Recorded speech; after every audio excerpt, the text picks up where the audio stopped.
Today's Cleveland Browns primetime home game, fans are wondering if they can rely on RTA to get them home. You may remember some Browns fans took rapid transit trains home after the Rams game, and they were trapped on the trains for hours. The breakdowns, delays, and safety issues are a symptom of funding that RTA just can't seem to solve. And today, it was dealt a devastating blow when the state rejected a $60 million request. They're cannibalizing their fleet to keep the rest of the fleet going, and eventually they're going to run out of enough cars to be able to operate the rail system.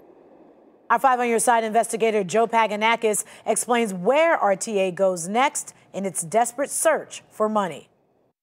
Well, RTA riders and transportation advocacy groups say it's a devastating blow to have ODOT reject RTA's request for critical funding, and that RTA's antiquated train cars be allowed to continue to run and be a potential safety risk.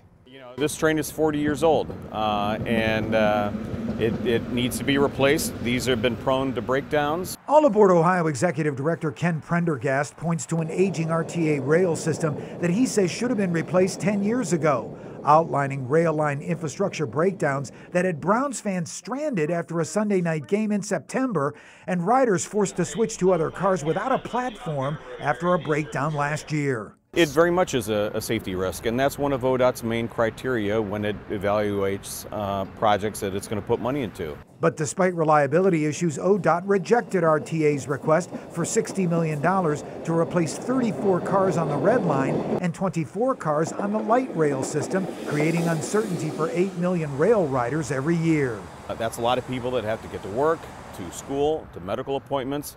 It's basically their lives. We have a tremendous backlog of capital needs, the rail cars and other infrastructure.